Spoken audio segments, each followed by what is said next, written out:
TFNN. Headline News Update.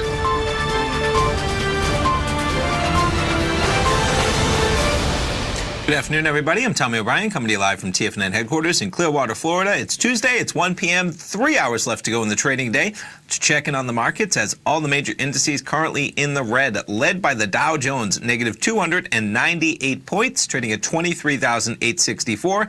S&P's negative by 18 points, trading at 2628.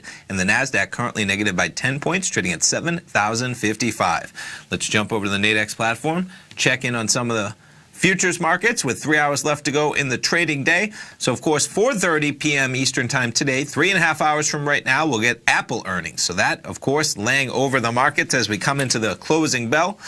Dow Jones 30 currently hanging near the lows of the session for about the last 2 hours. Pretty tight trading range down here after escalating lower throughout the morning, currently trading 23,808.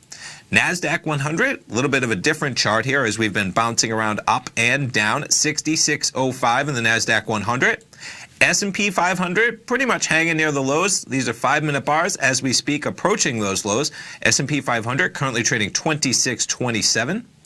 Crude oil bouncing around as well after trading lower for most of the early session. Crude currently trading 67.48. Of course, you get the API numbers tonight, 4:30 p.m. Eastern Time, and we'll get the EIA inventories tomorrow, 10:30 a.m. Eastern Time. Gold contract with some volatility as well. What else you have going on today? You have the Fed starting their 2-day meeting. They'll have the meeting continues tomorrow with an announcement at 2 p.m. Eastern Time. That should put some volatility in the gold contract, along with, of course, bonds, notes, and the general market. Gold trading 1307.85, and Bitcoin trading just under 9,000, 89.87 on Bitcoin.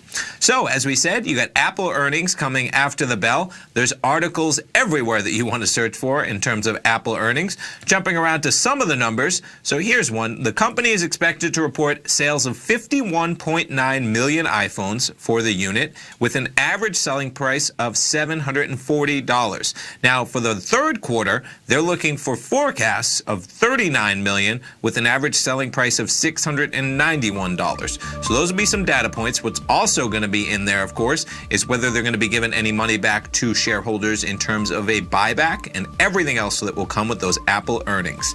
Stay tuned. We got our man, Mr. Steve Rhodes, coming up right now. And then, of course, 2 p.m. Dave White, Tom O'Brien, live 3 till 5. He'll have those Apple numbers at 4:30. And Andy Hecht, live 5 till 6. Have a great day, everybody. Stay tuned. Steve Rhodes coming up right now.